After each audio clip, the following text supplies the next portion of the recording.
Hi, Steve here with a short video on LayCoverStaking, which works on the horses, the dogs and sporting. Two questions: what is it and why do I need it? Well, what it is, it's a staking plan, a very helpful one for punters who want to bet in the laying markets, whether it be horses, dogs or sports. And it's available on two platforms: the cloud format, so you can use your iPad, iPhone, your Mac, your PC, your Android phone, or you can get it in our Microsoft Excel format. Why do you need it? Laying is harder than backing, even though people think laying is easy. It can savage you if you don't have safeguards in place. And this is where LayCover steps in. It has an alert when you are overcommitting your bank, plus it has a clever 6-step recovery staking after a losing bet or after several losing bets. Best if we look at a session that I did in the last 10 days on Australian racing. Now remember, this works on UK, Ireland, South Africa, New Zealand, and all meetings covered by Betfair, whether it be horses, dogs or sports. The reason I did Australian racing is because it's happening when I'm awake. I'm asleep when the UK racing is on, but it will work in the UK. Okay, here is 10 days of which I had 221 bets laying, and in the criteria I used for this, I'm not saying it's the criteria you should use, but this is the one I used, was laying the third favourite if it was between 550 and 950.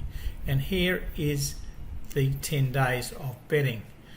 We were at an 87% strike rate, and all statistics say I should be looking around about 85, so I was a little bit better than that, but the story goes a bit deeper than that.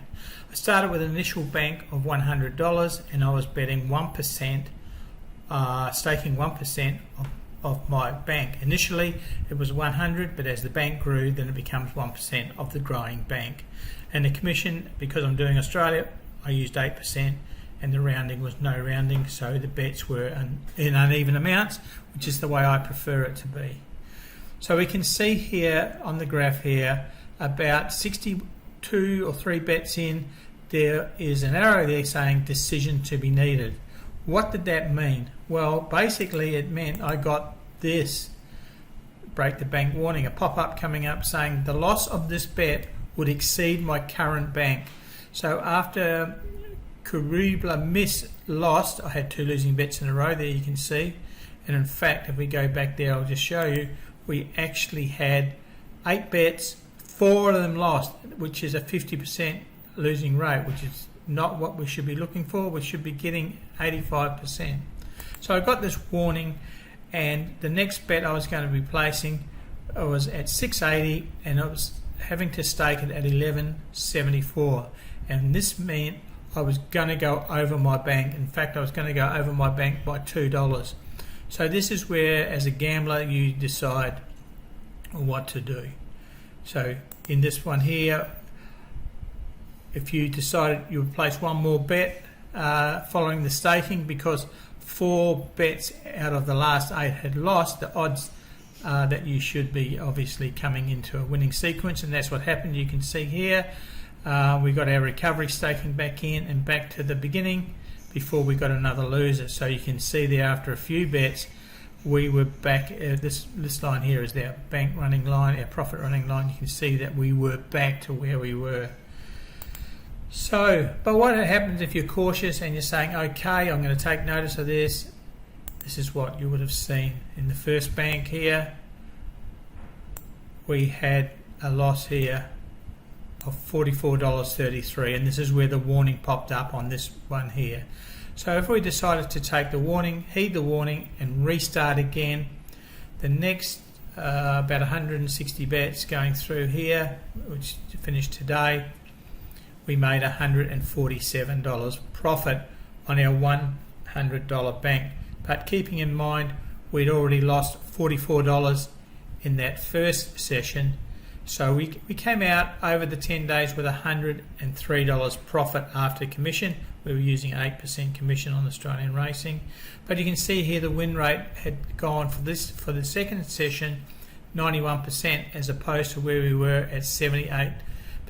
We just struck a really bad part of racing there, and we got more losers than we should. but the system worked for us in a way that it's told us to stop and restart again here. If we hadn't stopped there, we would have made more profit, but we would have obviously stood to lose a lot more. So we stopped, restarted, and we ended up making 101 for the 10 days. Big deal, you say, 10 days, 101, so we made $10 a day. Wow. But remember, we were only working on a $100 bank.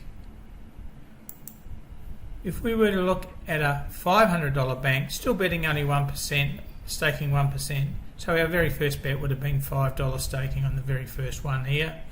You can see this is the one that we continued on, not heeding the warning and continuing. It made $719 for the 10 days. So that's a bit better, $72 a day. But we did ignore the warning because we thought with 4 losing bets out of 8. So we ignored the warning on here. Had we not ignored the warning, we would have, in our first 64 bets, lost $221 when we pulled the pin and said, no, we're starting again. So we'd start afresh again here. And we made $735 for the remaining 160 bets. So if we take out 221 away from here, we made just over $50 a day.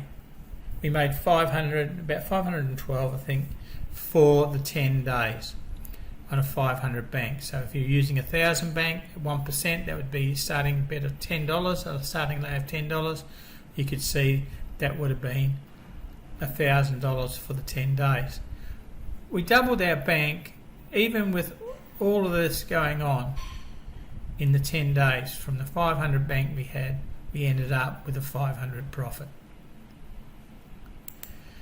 Now if you act today, then you can grab our deluxe EasyBet bot at a 50% discount. Why is this important? It's important because that means you can bet under the Betfair minimum. So if you wanted to start with $100 like I showed you then you could lay at $1 staking, lays in that with our EasyBet bot. Well, you can't do that if you go into the Betfair website. If you're betting in Australia, the minimum staking you're looking at is like $5, whereas here you can bet as low as 10 cents or whatever. And of course it works in the UK everywhere. So that's our EasyBet bot. For the first 50 buyers of this are going to get 50% discount should they want to grab the EasyBet bot.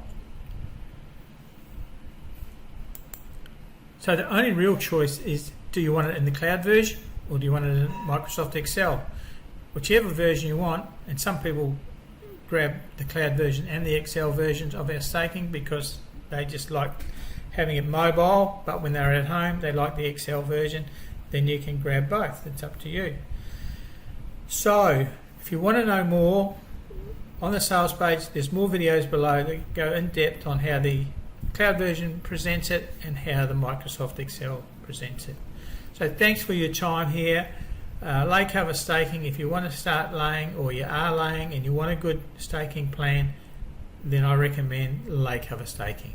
So thanks for sparing the 8 or 9 minutes to watch this video, and I hope you get excited and jump in just as I have done for the last 10 days.